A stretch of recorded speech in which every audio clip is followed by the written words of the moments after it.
Hi, everybody. I'm Sina Ghaznavi, and my co-host Justin Williams and I are working with the team from Last Podcast of the Left to launch a new show called Fraudsters. That's right. We're like the Hall of Shame for scammers. This season, we'll show you the future with Miss Cleo. Call me now for your free reading. We've got Ponzi schemes. We've got crypto fraud. We've got catfishing. This will be a perfect podcast. 100% guaranteed or your money back. Sina, I think it's free. Oh, that's right. Fraudsters, starting next week. Listen for free, only on Spotify. There's no place to escape to. This is the last podcast. On the left. That's when the cannibalism started. What was that?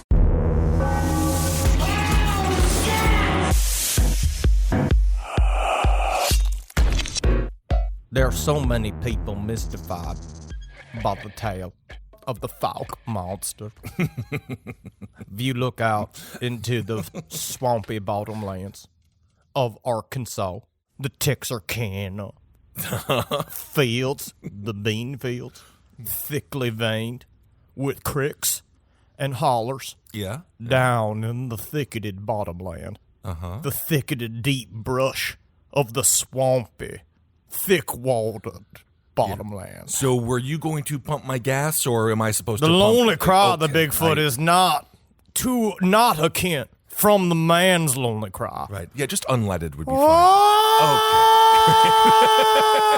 Welcome to the last podcast on the left, everyone. I am Ben, hanging out with Henry, and of course, Marcus. Hello. Hope everyone is doing well out there. Whoa! That's a real cry of the Bigfoot. The Is Bigfoot that really that? It's That's not. it. It's not a guttural cry. It is a cry not unlike, let's say, a young Emeril Lagasse dropped a hot egg on his foot. Oh. He went, oh.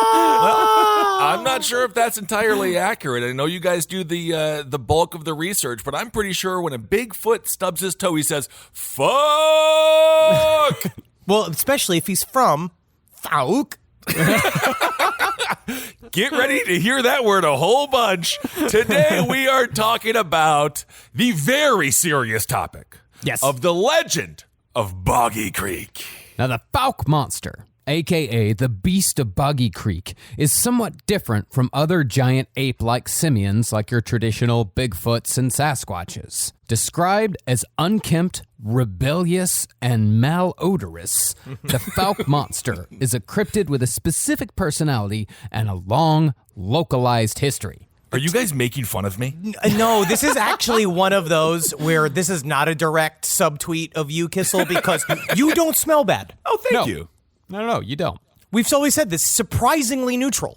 Yes, I'll take it. You kind of smell like, the way I would describe it, a new pool toy. Oh, that's nice. Blow me up whenever you want. Well, don't do that. All right, I get it. But there's something about the Fouke Monster that Texarkana people are very proud of, because they say that the Fouke Monster of any of the other cryptids is just not unlike a year 2000 era Kid Rock, where he is just, he's letting his freak flag fly. He's letting his freak flag fly. Honestly, it's a difficult saying to begin with. Freak flag fly. Freak flag fly. Yes. He's allowing that to fly. Okay. And he's also very skinny, but also kind of fat. You know that weird trailer park skinny? Yeah, like Kid Rock. Yeah, like Kid Rock or the cast of Duck Dynasty. Yes, very similar. Okay. Secret billionaires. But Yes, they are. The other thing about this episode, as I want to say straight up, if you're from Arkansas, I'm going to need you to just kind of buckle in. Really? And just know for a fact that we've never been to Arkansas. Not yet. I have. And this is there's a lot of bias that's going to come from dog meat. Really? Wow, that liberal Texas bias Marcus is bringing it.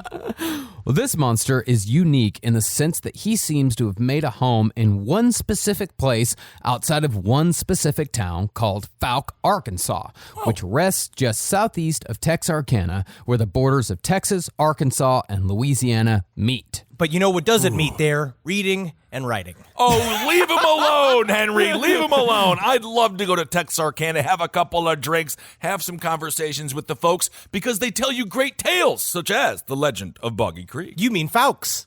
I don't even know if I mean that. because I don't know what that means yet.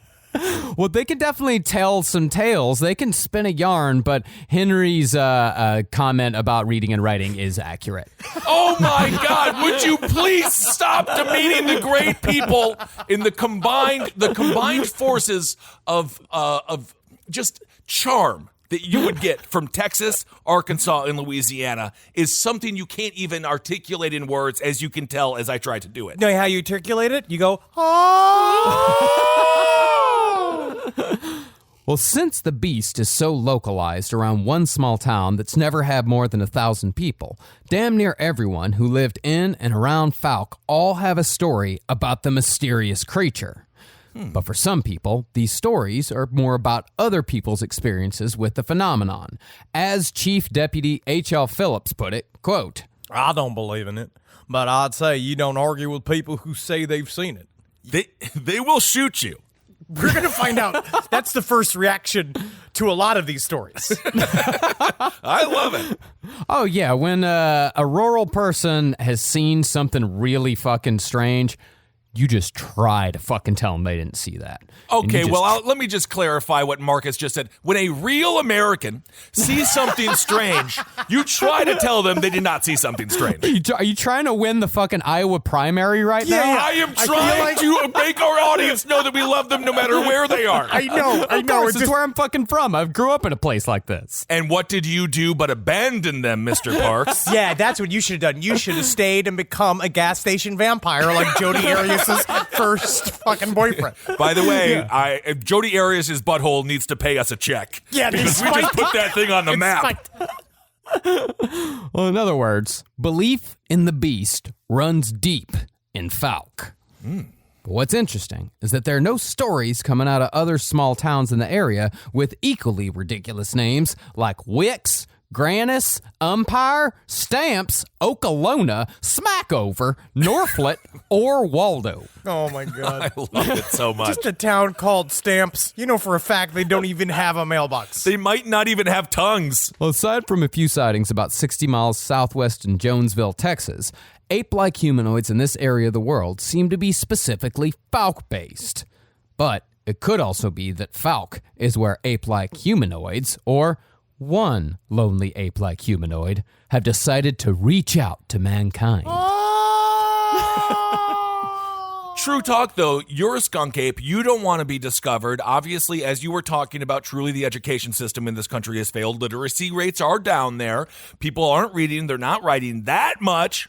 What better place to keep a secret if no one can articulate what they saw on paper? But when they can't read and they can't write, there sure is a heck fire a lot of boggy gossip. Yes, indeed. That's the problem. You got a couple of gossip girls down there, and they are slowly but surely becoming women. Oh, yes, they are. And skunk apes from Florida, so. Oh. Our source today is The Beast of Boggy Creek by Lyle Blackburn, which does a pretty damn good job of bringing all the disparate elements of this story together. And if that endorsement isn't enough for you, Bob Yarger of the Texas Bigfoot Research Center called it, quote, a first-rate piece of journalism. That's huge. I love what Bob said. They are very negative. Oh, indeed. Mostly they are very, very negative. But, well, there's this story. There was a brand new Amazon documentary on it, too, that I believe it's called The Boggy Creek Monster, which tries to revive some new tales of the Boggy Creek Monster. And I'm going to tell you what, it is vague. The Boggy Creek Monster. Are we still talking about Jodi Arias' butthole? What's going on here? Kissel's got to. If you save it to the end. We got to make it to the end. I don't know. Actually, I can do it now. You're right.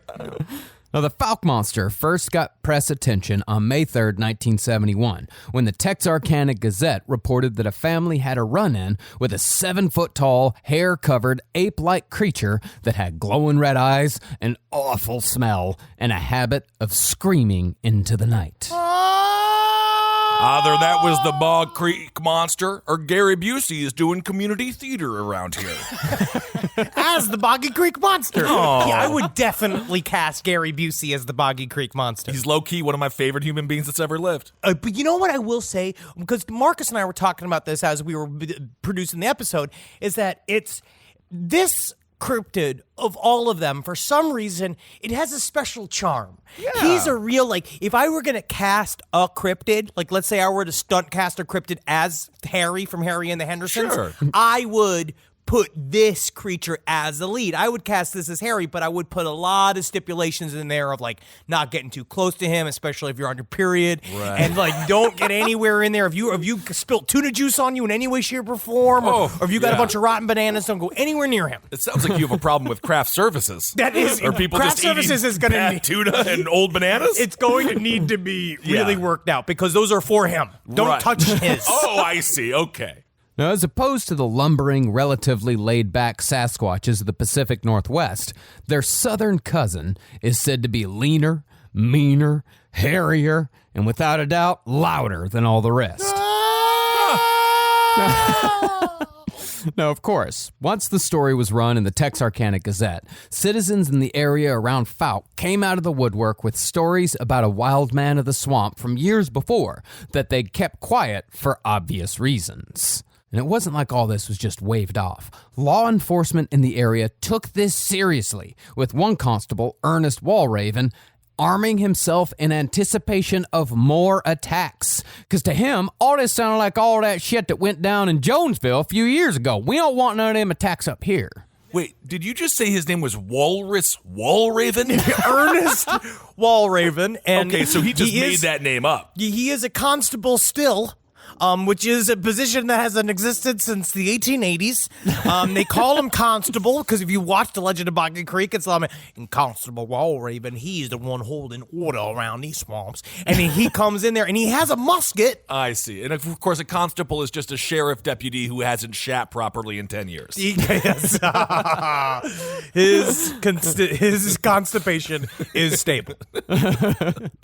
But to really get a sense of how the people of Fouke came to so easily accept the existence of a 7-foot-tall monster loping its way across the various bean fields of western Arkansas, we got to go back to the 1800s, when most of that area was still an inhospitable and deadly swamp. Now, when it comes to the sort of area a lost hominid like the Fouke Monster might live, there aren't many places in America more suited than the forest and swamps of western Arkansas and the scariest part of Texas, the Far East. I will say, I had eaten a huge edible and I smoked a joint before watching The Legend of Boggy Creek, and there is just nothing funnier than the description of the narrator every day, just being like, in the thickets and the bushes, birds often find a home deep beside the thicketed brushlands of the bottomland, the sweet, sweet black waters of the bottom lane. So I was just clapping. It seems sad. It seems like it's just like bushes and thicket. And it's the word Fouke. The word Fouke just cracks me up. Well, those forests and swamps cover 2.9 million acres of land, veined with 9,000 miles of streams and rivers, and dotted with 600,000 acres of lakes. It's ribbed with the mountains, and it's got temperature control. All sorts. It gets cold in order to titillate the inside caverns of Arkansas. And then there's an extra ridge at the side to slowly massage the clitoris of the Texarkana border. Is that right? All that means is that all that land, there's plenty to drink, plenty to eat, and plenty of places to hide. Ooh. However, a great place for an animal to go undiscovered for centuries might also be a great place for a man to get lost and lose his fucking mind. And it seems like the earliest sightings in the area of so-called hairy wild men might have been just that. Oh, cool. The concept of the boggy wild man seems to be so, plentiful in this time period and in this area that everybody who talked about it, and when the first rash of modern sightings of the Boggy Creek Monster came out, they all just assumed it might just be some wild man living up in the woods. Sure. And I've never just assumed that the woods were just filled with men, just living there alone. I did not know that was so common that you could just say, oh, it must have been some kind of wild man. I mean, I love the idea. I love the concept of going out in the wilderness, being all alone, doing whatever you want to do, but that at some point, you gotta watch Netflix, and you can't. And I think there would definitely be some dark, lonely nights up there. But that's a lot of fun for these guys, I think. Moonshiners, perhaps. Well, I mean, these aren't people with homes or anything like that. Like, these are wild men of the woods that find a cave, make a fire sometimes, but mostly survive on raw fish and frogs.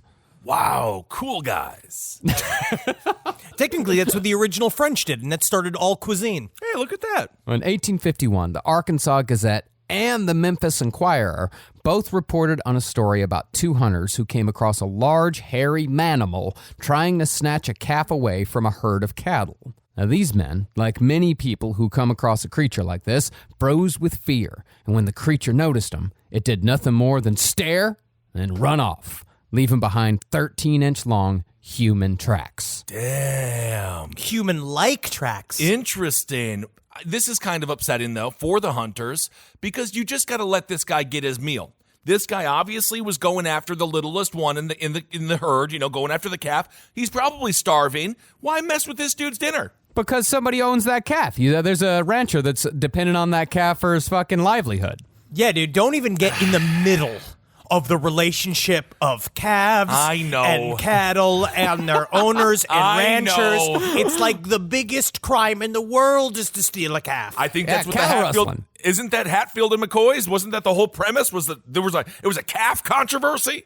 I thought that one of the Hatfields dressed as a ghost and scared one of the McCoys once in a weird filmed prank show called You Just Got Clonked.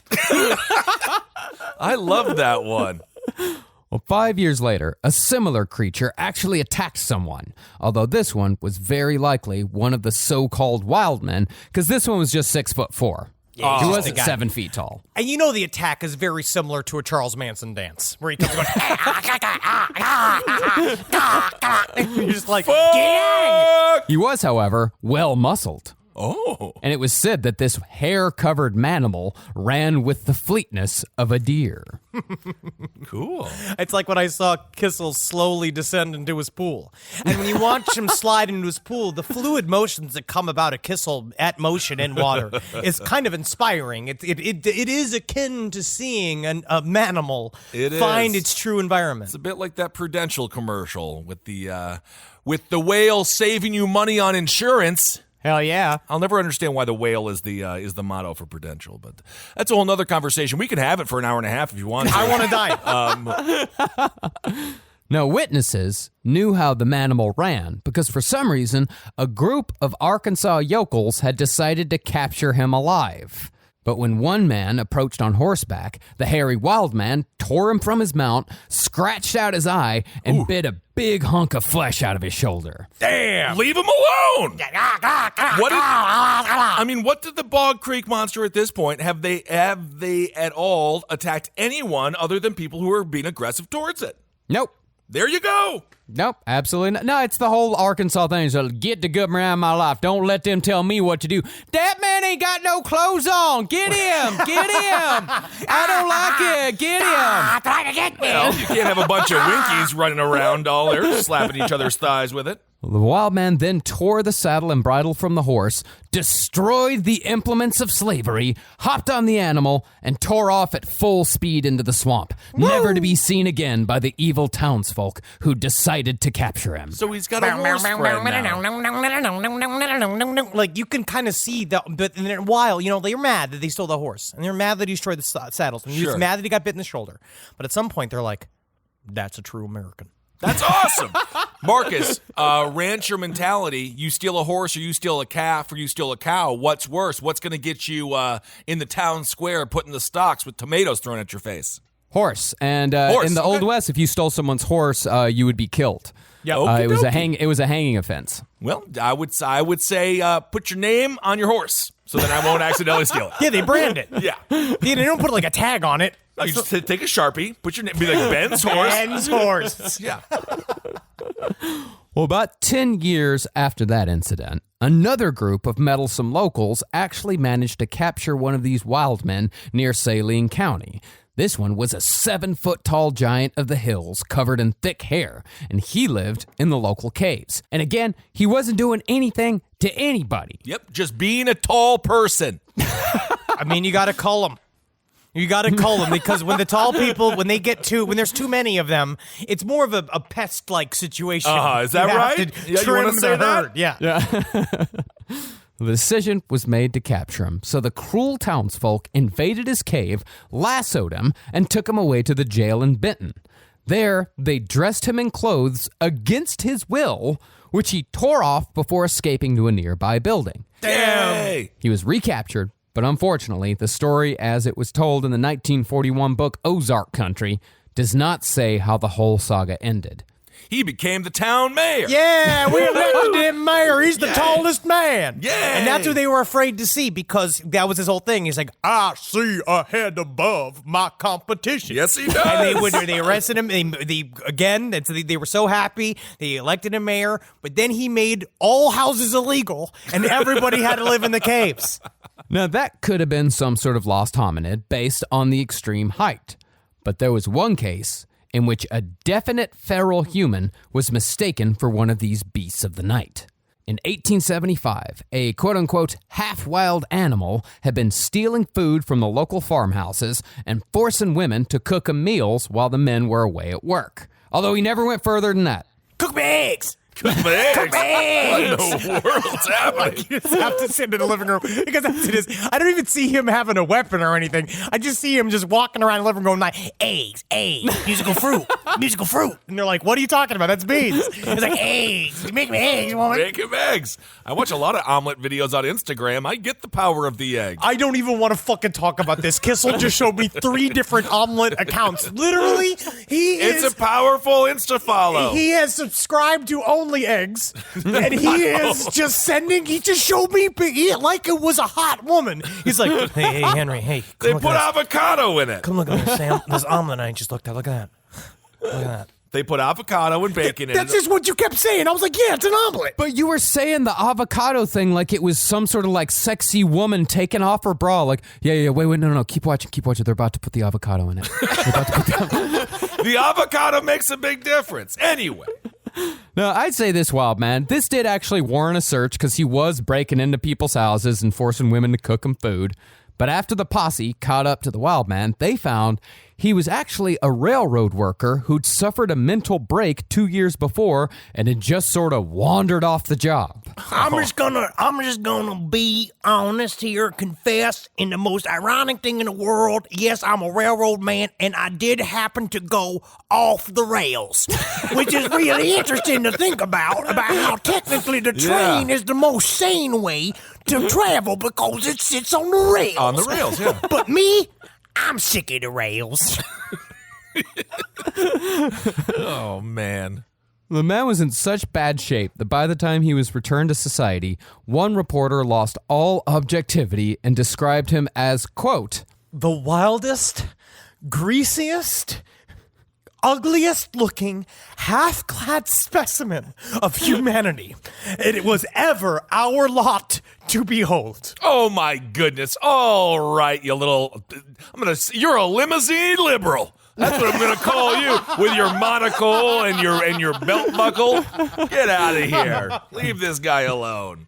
He was, however, declared fit for trial by a judge and was found guilty of vagrancy and sentenced to 60 days in the Little Rock jail. Just for living in a cave by himself. Well, also for breaking into the houses and stealing the food and forcing women to cook meals. They could have also just, tried to give him food. You know? Maybe. Well, I guess they did when he was in jail, I suppose. And also, he was greasy and ugly and scary and half-clad, so I also wonder if he wasn't even demanding cooking him eggs. It was more being like, you an egg woman? Can you make eggs in the magic machine? You got it? Yeah, just be nice to him. He needs eggs. I wish everybody stopped screaming when they looked at me. I know I'm half-clad. I know I'm greasy. And that just comes with all the grease I put on me. Yeah, of course. That's why you're greasy. Now, after that, there wasn't a whole lot of monster talk in western Arkansas, near as we can tell. But the beast of Boggy Creek, or some variation, made its first appearance in 1965 outside of Jonesville, Texas, 60 miles southwest of Fouke. On that day, 14-year-old Lynn Crabtree was out hunting squirrels when he heard the bellow of a dog. So he ran off in the direction of the noise, thinking that maybe some poor mutt had gotten snagged on a fence. Happens. Yeah, sure. But once he got to the source of the holler, he instead saw a, quote, hairy man or gorilla-type beast with long arms. And the beast seemingly looked agitated. Maybe it was because all these crazy town folks were hunting it and all it wanted to do was live its pleasant life. This was 100 years later. There hadn't been a big man hunt in a long time in Fouke. Okay, good. By the boys' estimation, the creature was 7 to 8 feet tall and covered in 4-inch long, reddish-brown hair. They've all got reddish hair, don't they? Do not look at me when you say that, Marcus. I saw the look on your face. I mean, we do notice that Kissel has not cut his hair in a certain period of time, and Kissel walks across the highways like Michael Landon. And you wonder at some point what is going to happen to Ben Kissel. Will he be subject to some form of cryptid hunt? Yeah, I think it's extremely possible. That's why I stay out of the woods. Now, since Harry and the Hendersons was still a couple of decades away, Lynn Crabtree had no idea what was standing in front of him. So, thinking he had a wild man on his hands, Lynn pointed the gun at the creature. Of course. Thing was, though, the creature didn't seem threatened by the firearm at all and started walking towards the boy. Lynn, by now terrified, tried shooting the creature in the head, but missed, firing 3 shots total before fleeing back home. Now, Lynn told his father, Smokey, all about the encounter, but never spoke of it again, taking the story to his grave in 2011. I love it. He's like, we got to reference Dumb and Dumber, right? When Jim Carrey has the gun and he shoots a whole bunch and he misses everybody? Or was that Jeff Daniels? No, that's Jeff Daniels. That's Jeff Daniels. Jeff Yeah. Daniels shoots everyone and then he was a bad shot. Oh, gosh, I'm happy I brought that up. I am too. Yes, I am indeed. too. Funny movie. I wonder if the Boggy Creek Monster was just kind of doing the whole, like, we're going to see that there's a loneliness at the heart of the Boggy Creek Monster, where he was just going, please play Monopoly with me. And all the little boy could think to do was shoot his gun at him. Isn't that sad? But even though Lynn never talked about it again, his dad, Smokey Crabtree, sure as hell talked about it and immediately went out to shoot the creature himself, later admitting that he knew full well that he could have been shooting at just some guy. Well, Smokey may not have been sober. Maybe. Maybe. I mean, anybody named Smokey that still has a jaw, I honestly don't trust. Smokey tried getting his dogs to run the creature out of hiding, but the dogs refused to go into the woods, which would be a common theme when it comes to tracking down the beast of Boggy Creek. Dogs hate it, or at least dogs are terrified of it. Yeah, I get that. Actually, in the movie The Legend of Boggy Creek, like there's a scene where they're bringing out dogs, and the narrator's like, they brought the most famous dogs in all of Tennessee. Yes, I remember. I was joking about that with Natalie. It was like, what is this? Are these fucking dog TikTokers? Like, how are they famous? They're what are they influencers. famous for? Being dogs. When the dogs refused, Smokey tried a wounded rabbit call. Do you want me to show you an example of the wounded rabbit call? I know what a wounded rabbit call sounds like. No, so do I. So do I. All right. Yeah, I'd love to hear it. Ouch. Ouch. Wow. Wow. You are very lucky I don't have a gun with me. What is it, Marcus? Yeah. Oh, okay. Yeah, it's awful. Okay. It's one of the worst sounds on earth. Nailed it. This is fun. Ouch. Well, that, at the very least, got a response in the form of a lonely cry, which Smokey said started off sounding like a house cat, then it turned into something like goat chatter before ending on something like an owl. Okay. Yeah. For me, it was like...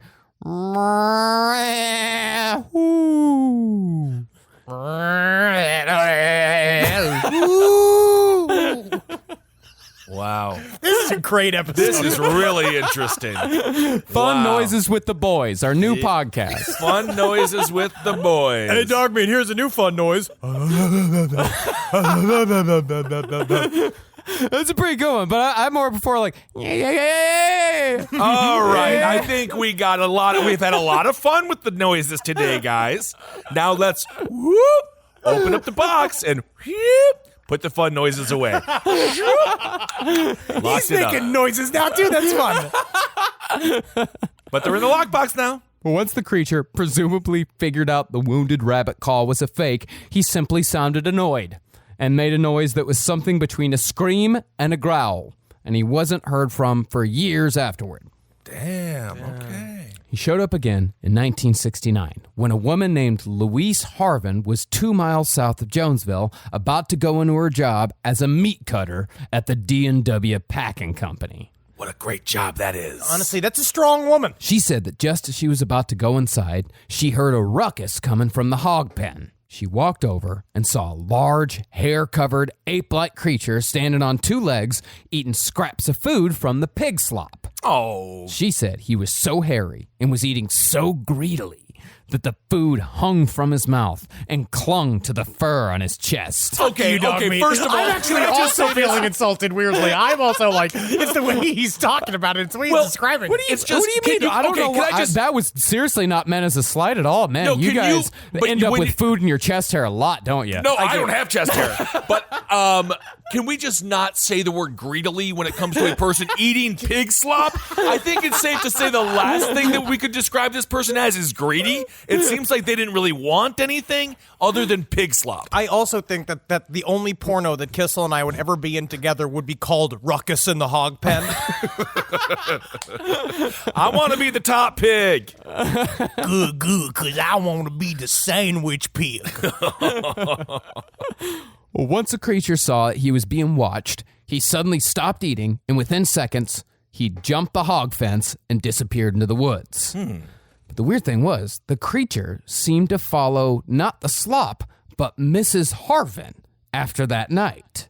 I think that she'd be insulted if he was just after the slop after all this time, when you had a fully strong-bodied, meat-cutting woman right there. It's also like if you're the next best thing to slop, it's kind of an insult too, right? I don't know. Not long after the hog pen encounter, Louise was at home and stepped out onto her porch early one morning, and she saw the same creature licking what was left of the dog food out of an old hubcap she used as a dog bowl. Just give these people food. They're not people, they're creatures. Give the creatures food. No, but then you're building, then it's coming back and it's coming Then you back. build a trust with it, and then it becomes domesticated, and then you can live as the aforementioned Henry and the Harrison Fords. What's the name of that movie? Henry and the Harrison Fords coming to you at CBS this fall. It's me living with Harrison Ford and his family, bothering them about when the new Star Wars is coming out. Harry and the Hendersons. Well, the thing is that if you domesticate a 7-foot-tall, semi-primate, animal creature that you know is pecking, right? At some point, Oh, you're worried Miss he's going to Harvin. take your wife. Well, you're a lonely woman covered in pig's blood, and you are sitting there. You're Louise Harvin. I don't know what you're taking, but I guess it's if you want to trap one for your own purposes, you totally can. But then slowly but surely, you got to start putting dog food on your pussy. I don't know if you have to do. You don't have to do that. You know, a lot of people live their whole lives being lonely and never have sex with animals. You do know that, right? But Bigfoot is such a fine line. I don't think it's bestiality to have sex with a Sasquatch. Well, I actually agree with Henry here because what many people say about specifically the Fouke Monster is that his face is much more human than ape. In fact, it's eerily human. All right. I think it's fine to have sex with a Sasquatch. Buddy, I was going to let both of you move on. But if you want to double down, sure, go in there and have sex with the Sasquatch. The encounter with Miss Harvin, that was the last time the creature showed up in Jonesville, because the next time the creature, or some variation, was seen, it had traveled 60 miles northwest to Fouke, where its fame as an American monster would truly begin. Yay. In late April of 1971, the Ford family, who had just moved to Fouke 5 days before, started getting harassed by a creature that was, by their estimation, 7 feet tall and 3 feet across. Oh man, it's William the Fridge Perry. William the Fridge Perry, Chicago very good. Bear. Good 1986 football reference. That's all I got. Yes, indeed. Now, at first, Bobby Ford thought the thing was just a bear, but that opinion changed when Bobby's brother Don saw it running upright, fast as anything, during the first 2 visits from the creature. On the third visit, though, the soon-to-be-named Fouke Monster literally reached out to try and make contact with a human. Elizabeth Ford said she'd been sleeping in the front room when the curtain moved and a clawed hand covered in heavy hair stuck out through the window. That's a little scary. It is scary. This is Yes. the Legend of Boggy Creek, though, very much so wants to make Bigfoot scary, and I've never personally been afraid of Bigfoot. No, like, it's me not neither. a thing. It's not scary to me. Same thing with the movie Willow Creek, which must be ripping off of Legend of Boggy Creek, or it's an homage to it. But it's like, I've never been scared by Bigfoot. No. It's because it's him just trying, essentially, he's just like, give me eggs. Like, he's just trying to, like, just say hungry for hello. eggs, He yes. might be trying to pet the pretty lady.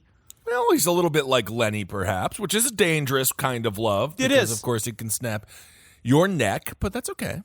I'm going to see if Max Brooks can do it. His new novel, the same guy that did World War Z, his new novel is about a Sasquatch invasion that happens in the middle of an eruption of a volcano. Cool. That's I awesome. just started it, so I think if anybody could do it, it's him. That's cool as hell. Hell yes. Well, Elizabeth Ford looked closer and saw red eyes that burned like coals of fire. Ooh. And it made no noise except its normal breathing. So it wasn't necessarily threatening, it was just breathing normally. Okay. It was curious. Yes, nothing wrong with that. Now, naturally, this being rural Arkansas, the first instinct the Ford family had was shoot it. Got to. But this is an uncommon reaction to a Sasquatch-like creature, and it's actually so common that the magazine Outdoor Life published an article a few years ago titled, "Would You Shoot Bigfoot?"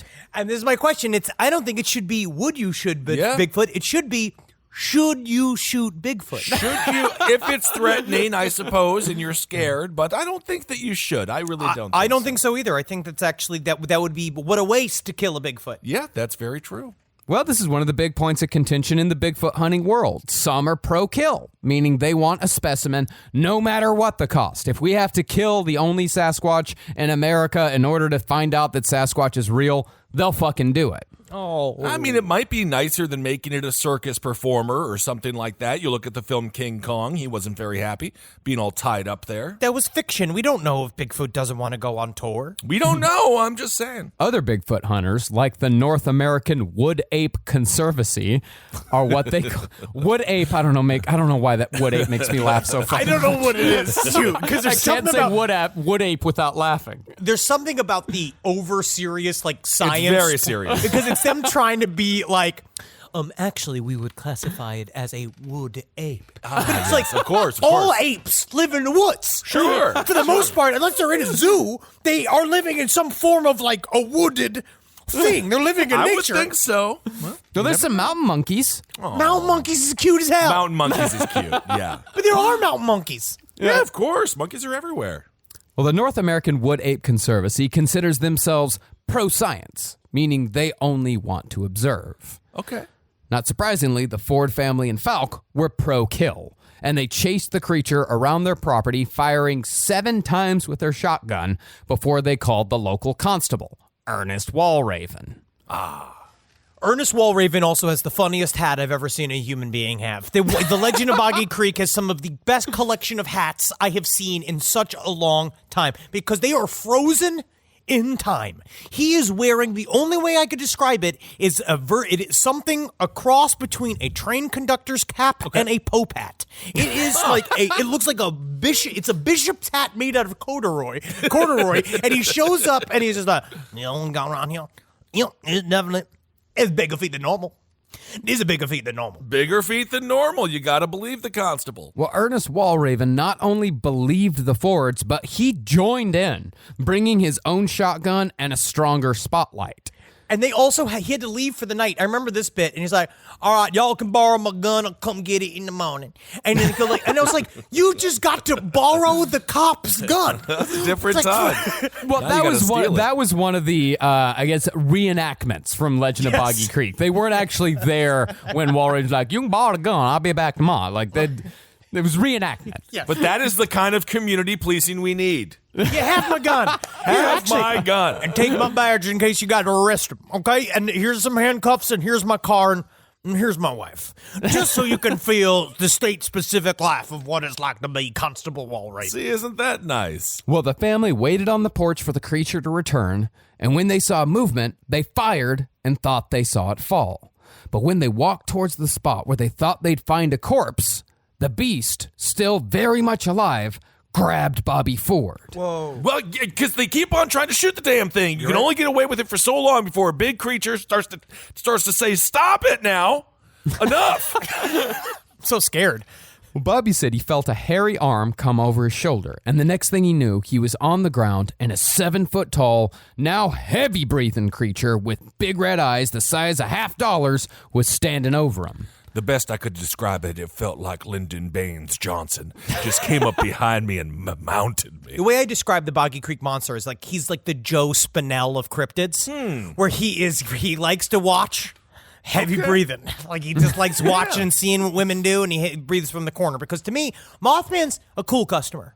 Yeah. Right? Sure. Not too, he doesn't sweat. You can't really see him sweat, right? Yeah. The fucking Dover Demon, chill, weird, distant. Okay. But I would say Boggy Creek Monster he's right up there. He's a little uncomfortable, and he'll get sweat on you. Yes, he will. Well, stop trying to kill the damn thing.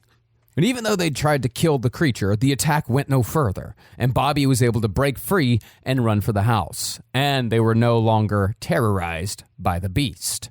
Now, after this story was printed in the papers, the whole area around Texarkana seemed to be infected with creature fever. Yay! That's fun. It is fun. It's fun, yeah.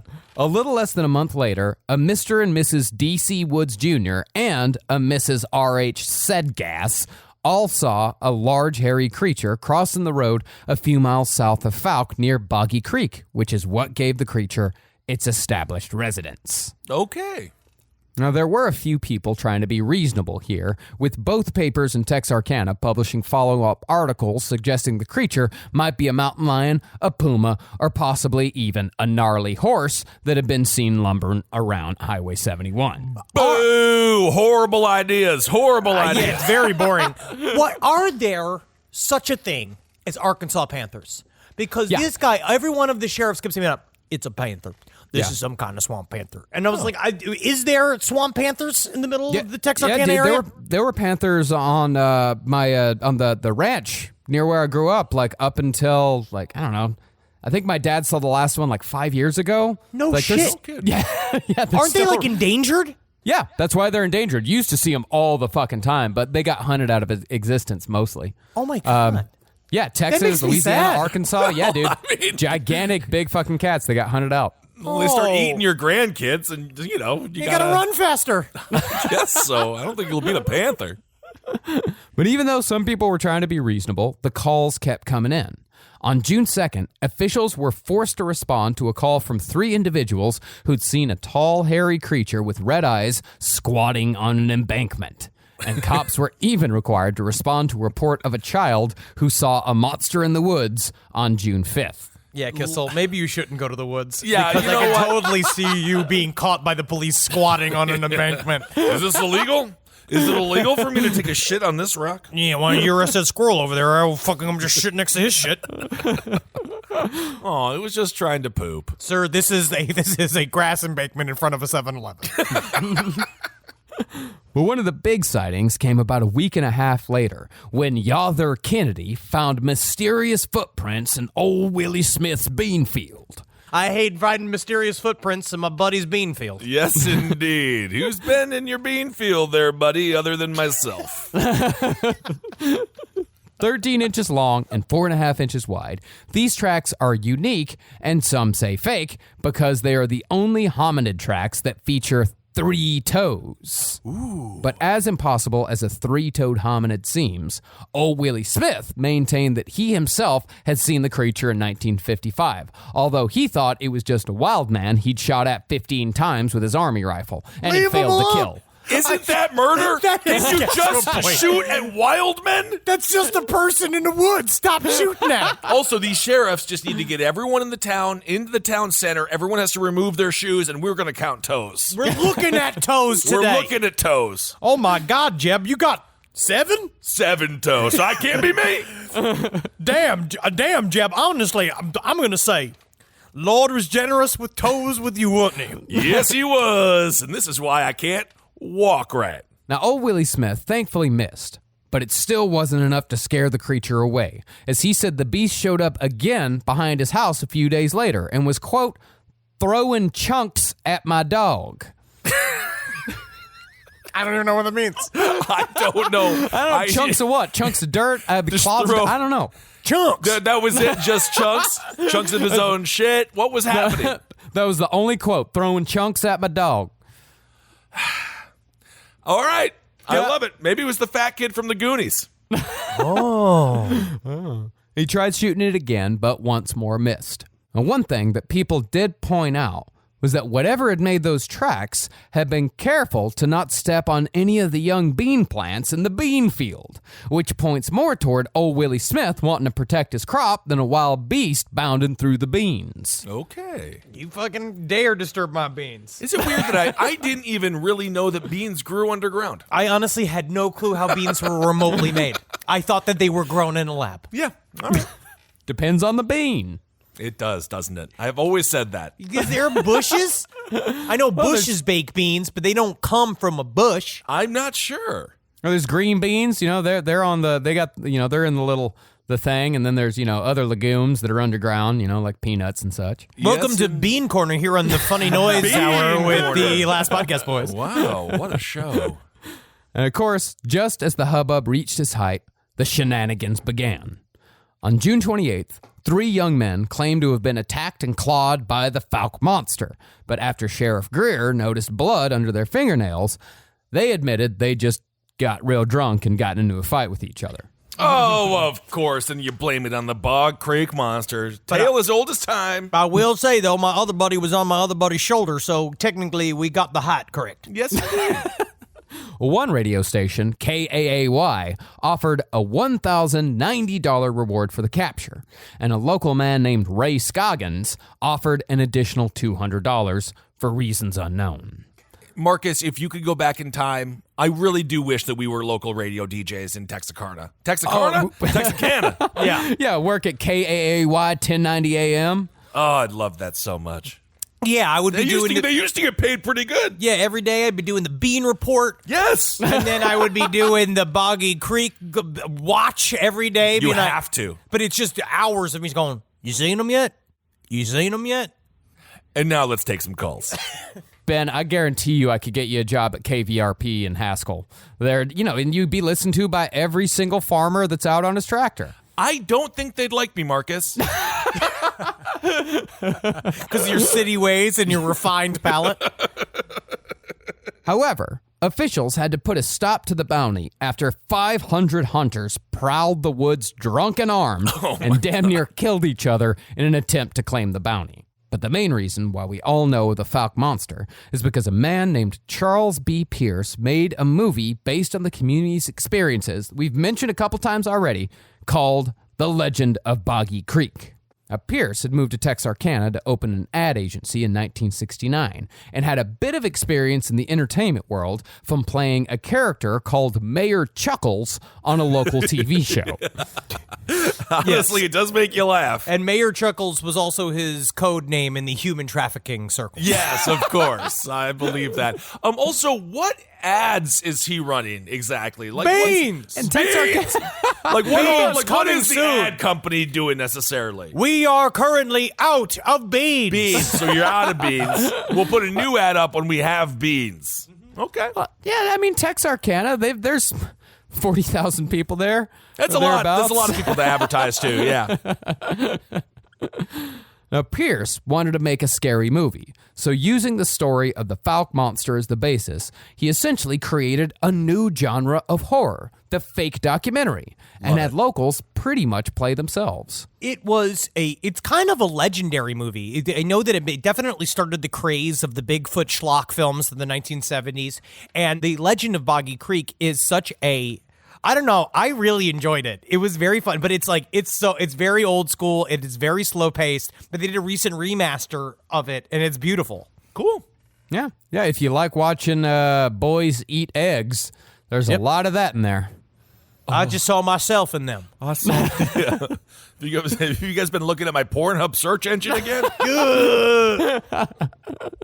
Well, the cool thing about this movie was that it was actually a DIY success story, because after studio reps literally laughed him off the phone, he rented out theaters to show the film himself and made $25 million off a budget of $100,000. Yeah, Good for him. Hell yeah. Forget these studios. They don't know jack squat. But since the movie was such a gigantic smash hit, people descended on Fouke by the thousands to try and get a glimpse of the monster because the movie had presented the creature's existence as a sure reality.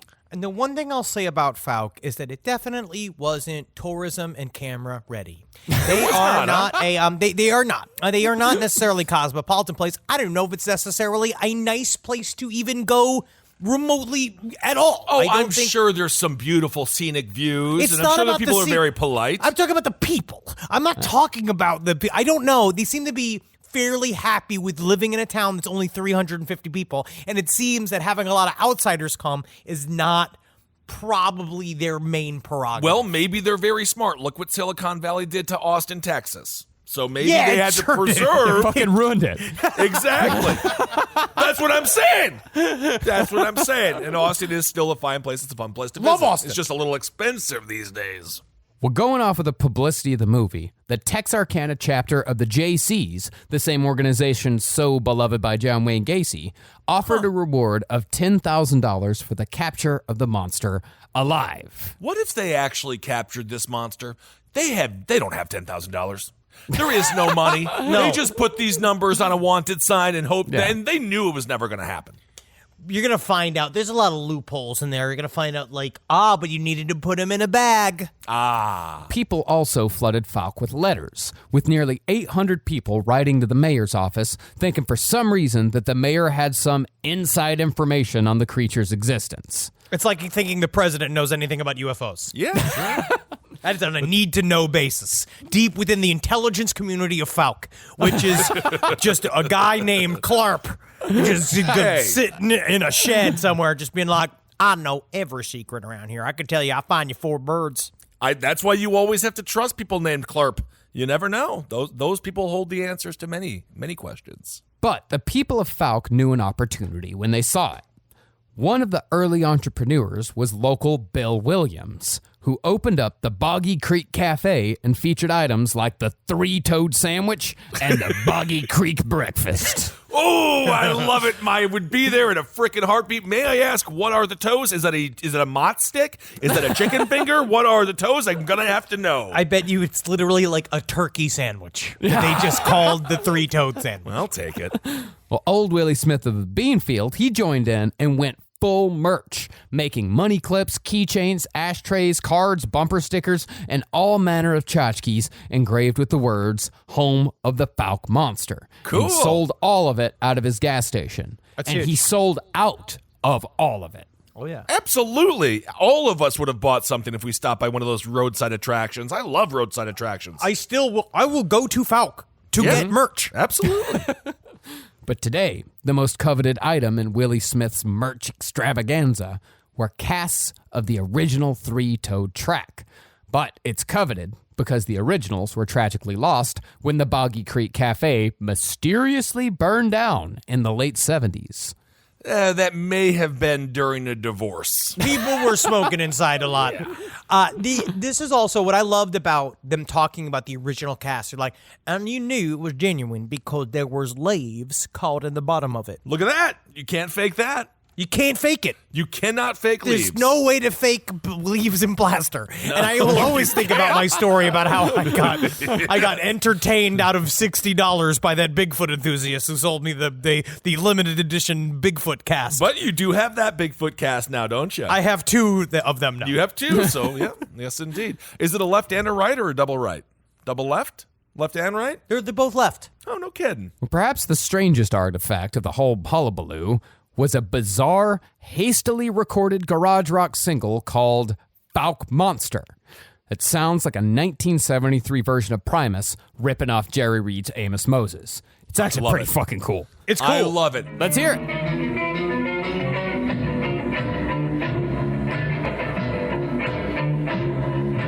Monsters will bite I love it. Dude, it's so good. Woo! In South Arkansas, near a place called Fouke, one evening before dinner, a man was sitting there watching TV when a hand came through the window. Whoa! You get the idea. It goes on and on like that. Yeah. I feel like the Becky in the corner being like, oh, I do think my future husband is going to make it in the business. Yes, Yeah, that's by indeed. Billy Cole and the Fouke Monsters. It sounds like it was recorded in one take, but they did the best that they fucking could. That sounds awesome, and it wasn't easy to, it wasn't so easy to record back then. You had to set up quite a few things. In the 70s. It was more difficult. He is right. It was more difficult, but you no, did it was also more just kind of show up to a recording studio and just say like, "Hey, this guy will do it for me." Well, I don't mean to defer to dog meat when it comes to questions about the recording processes of things. I would say in some ways it was easier, in some ways it was more difficult. okay. All right. Okay. So I guess it's not that simple, is it? I guess it's complicated. But not everybody in Fouke enjoyed the notoriety that the legend of Boggy Creek brought. Now, first, Smokey Crabtree was all in on the hullabaloo, and he even published a book in 1974 called Smokey and the Fouke Monster, which, from what I hear, is mostly about catfish noodling, hog hunting, and snakes. And honestly, you can write a whole book about that, and somebody did. Catfish noodling is one of the craziest things. I'm still amazed that it happens, and it's scary. It's amazing what these people do with the fist and the catfish and all that stuff. Yeah. Yeah, I remember a friend of mine, his mom dated a guy who was an expert catfish noodler, but he suspected that he couldn't read. Yep. Oh. Something tells me that those two factors sometimes arrive together. Wow. Really? I am a city boy. I know. You are I a would city never boy. I don't really like lakes. Like, I don't like Lakes anything. are great. I just don't like all the stuff in it. I like a pool. And I know that if I were to be bit by a catfish, I would scream, and it would end the vacation. Like, I would hurt never. that bad. They don't. Well, they don't. Well, they do bite, but yeah, they don't But it think they didn't have the hurt that sharpest bad. teeth. I would They're go not back to barracuda. the hotel if I stuck my hand in the swamp and I accidentally, if I got noodled by a catfish, I truly would quit. I'd be like, I'm done with this. You're done with life in general. It's just all over. We're going back to the Marriott. Wow. You are Dan Aykroyd's character in one of my favorite films of all time. Yeah, The Great Outdoors. Great Outdoors. That's correct. No, it is true. Well, seemingly, things were going well for Smokey, but the Fouke Monster phenomenon started to sour for Smokey after Charles Pierce had apparently promised the people of Fouke a paycheck and never delivered. Oh, what? Are you telling me in the world of cryptids somebody didn't follow up with the promise of pay? I can't believe it. Oh, Smokey he filed a lawsuit, traveled all the way to Los Angeles to have it heard, and of course he lost because it was it was a handshake deal. It was like Charles Pierce was like, yes, of course, everyone in Fouke will get a proceeds of the profits, and then once he made $25 million, he said, "Fuck you, I'm not giving you anything." Yeah, Well, fuck you Fouke. honestly- Yeah, exactly. Like, fuck this shit. People complain all about how everything is legal, all the paperwork, and I hate all the legalities and all the red tape.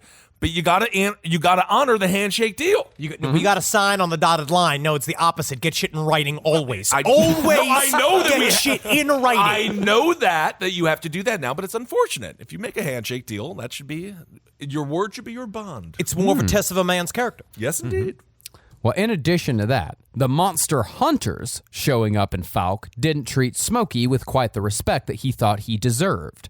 And some even called him and his family liars or called them at all hours of the night to ask rude or silly questions. Which is very sad. kinda Yeah, funny. all night just getting a ring, ring, ring. Yep. This is the Boggy Creek Monster Information Center. Tell me, are you a fucking piece of shit? fuck you. All night. Just be like, Man. damn it, I thought the day to ask a pertinent question. All right, ring. Yep, Boggy Creek Monster Information Center. Hey, you fucking piece of shit, I had sex with their wife last night. Whoa, Yep, now you can do okay. that. Fuck you, buddy. Fuck you. This is unbelievable. It's not even the most creative phone heckling. The monster hunters also had a habit of trespassing on Smokey's land, so he put up signs that said, "Private, monster hunters or sightseekers are not welcome," and "Lake closed, sickness." Just okay. But it wasn't spelled. I know what you're thinking, but it wasn't spelled with a Q and $2 signs. It is. He just said sickness. It just said lake sickness. Okay, great. I mean, I'd stay out. I'd stay away. But of course, posting the signs just meant that the monster hunters had more souvenirs to steal. Oh, man. Damn it, give it away merch. And when another group of them showed up demanding to speak to Smokey, he chased them away with a shotgun and landed in the sheriff's office. To be honest, I think that shows a lot of restraint from Smokey. That's the only time that he brandished a shotgun at a bunch of monster hunters. They were trespassing. What's weird, though, is that after the movie hysteria died down, there were further sightings of a somewhat different Fouke monster.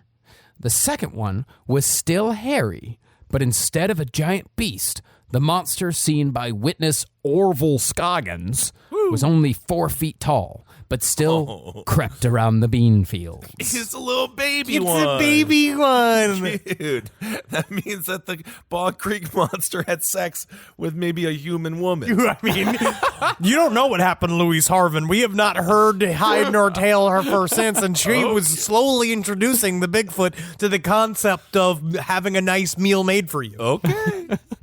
Then, in 1974, the original Fouke monster returned with a vengeance and jumped into a trailer being pulled by locals, the Giles brothers, and trashed the sweet motorcycles they'd been hauling around before it jumped out and ran back into the woods. Damn. That's just a fun day.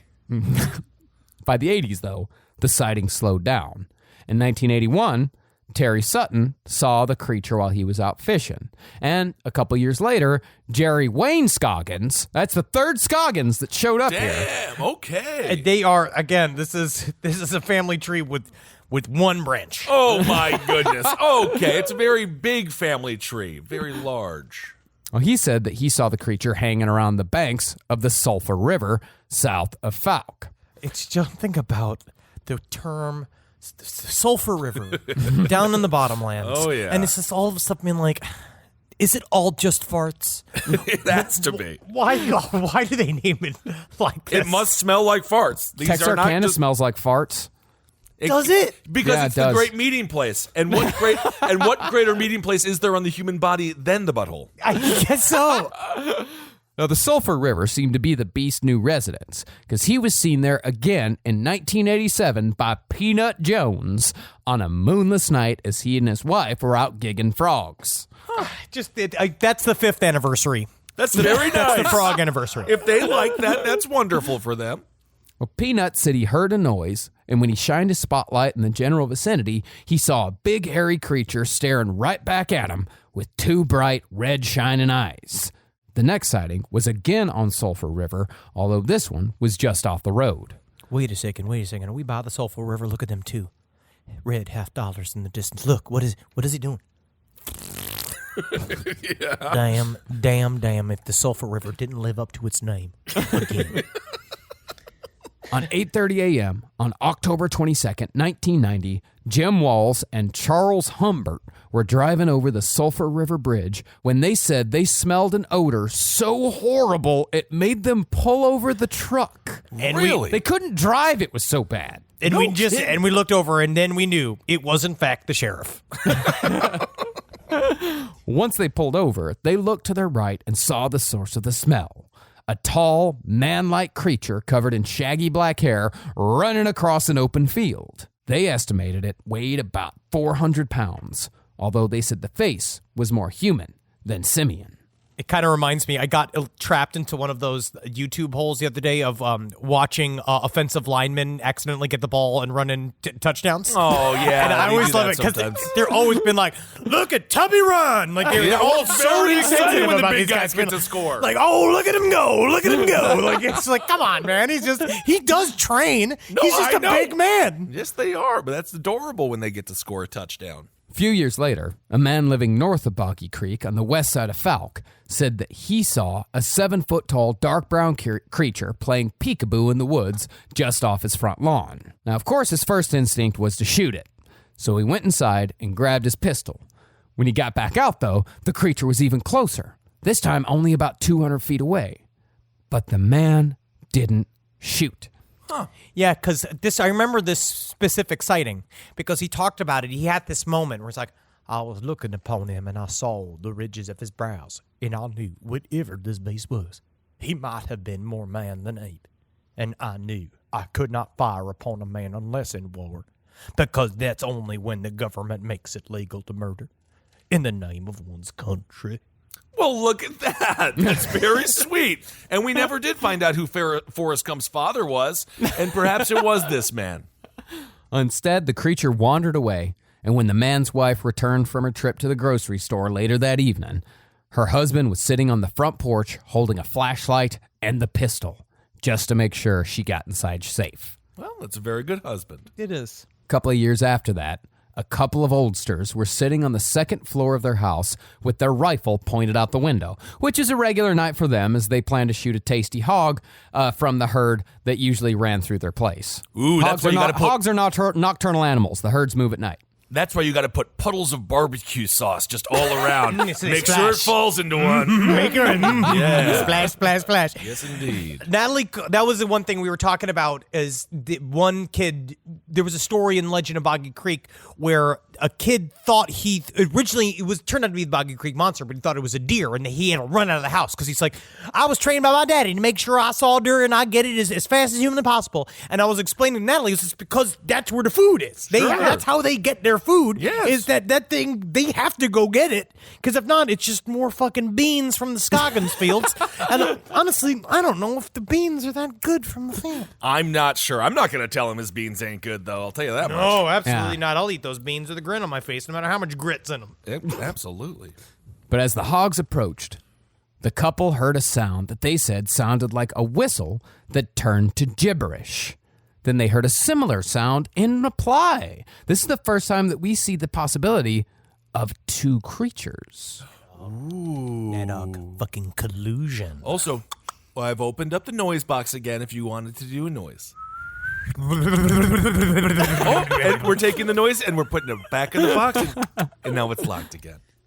Then they heard a blood-curdling scream from one of the hogs, and mixed in was the gibberish howl.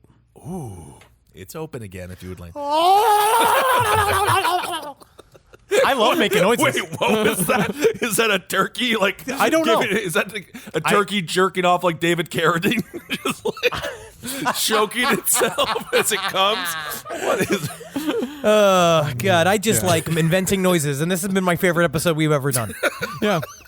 And, usually I understand, the noise impulse is definitely much more to entertain yourself, because I did spend about 10 minutes last night doing the cat into the goat into the owl noise and just making myself laugh over and over and over. And these wives of ours, these so-called wives, they're definitely real called wives. They're definitely real wives. They are just, so unamused by us practicing Bigfoot sounds inside of our home. What a shocker. Well, the blood-curdling scream mixed with the gibberish howl, that went on for 5 minutes, howling and squealing and howling, until finally, silence. And what is this, the soundtrack from Ruckus in the Hog Pen? Oh, my goodness. The next day, the couple went out to the field to see what they could see, but found nothing but a bloodstain where the hog had been killed and carried away by creatures unknown. But these are only a few of the many stories people have told concerning the Fouke Monster. But one of the originators, Smokey Crabtree, popped back up in 2001 and got a hold of the author of the book we used as our main source today. Smokey claimed that 10 years earlier, in 1991, a couple of hunters had discovered a strange carcass without its head near the border of Texas and Louisiana. They believed the bones belonged to the Fouke Monster, and they figured Smokey Crabtree was the guy to contact. So the three men entered into an agreement in which the hunters would get a third of any future profits from the skeleton, as well as the right to show it publicly should they choose to do so, while Smokey would take 2/3 of the profits and take care of the verification process to see if this was, in fact, the beast. We are talking tens and tens of dollars here. Almost $100 single dollars. Wow. Smokey claimed that he took the remains to several university professors and scientists, paying $10,000 for DNA tests. He paid $10,000 for this? I don't even know how he got a hold of 10 grand. Oh my God. He must have like mortgaged the fucking rock field. I don't know. I mean, just because he lives in Fouke don't mean he's poor. No, of course no. not. It's just $10,000 is a lot of money no matter what. You can make a lot of money on soybeans. No, That's I true. know. That Yes, is true. I know that. Yes, very true. But the only thing the scientists could tell him was that the bones weren't human.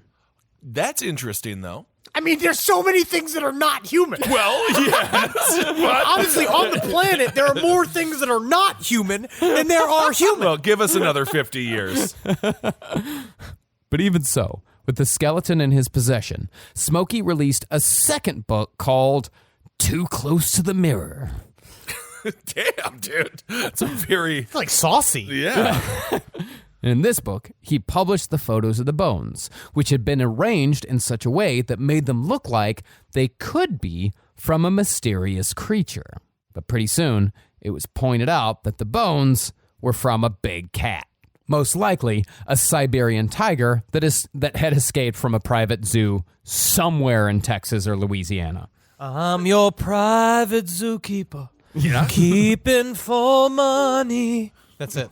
That's my entire parody of Tina Turner's Private Dancer in the style of Tina Turner's Private Dancer about being a zookeeper. I have not worked it out all the way. I just did it. I just made it up just then. Well, so this is all you wanted to do here. I'm Lauren Michaels. That was your SNL audition? That was it? That was it. Great. Smokey, meanwhile, insists that he don't know about all that.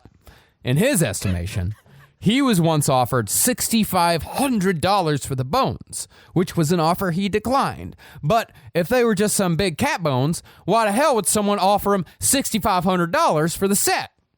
Do you see the logic here? I see all the logic. He would still be in the whole $3,500. It sounds like both ends of the business deal were stupid. He would actually be in more than $3,500 because remember, he only gets 2/3 of the profits from the skeleton. So he'd have to give, so he'd make like $4,100. He's losing a tremendous amount of money. losing money. I'm not going to do some quick math here. Just sell the bones. I mean, it's kind of cool. It's a Siberian little cat, It's kind of unique. It's a little tiger. It's kind of cool. Yeah, but there's no head though, and it kind of needs the head for it to be super cool. Yeah, that's the most cool part of a tiger. Yeah. But you could put a different animal's head on it and do kind of a jackalope type thing and kind of You know have what? fun with Now it. you're thinking outside the box. Now I'm thinking about a $10,000 investment. That actually is a 10 grand investment.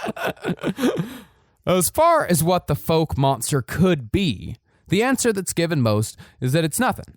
Mass hysteria. Nothing more than people bored out of their minds making up stories to stave off the mounting existential dread. But other explanations are more fun. Yes. Yeah, because that last one was really depressing. It does remind me of last week's episode where you ended the Jodi Arias episode with the word die.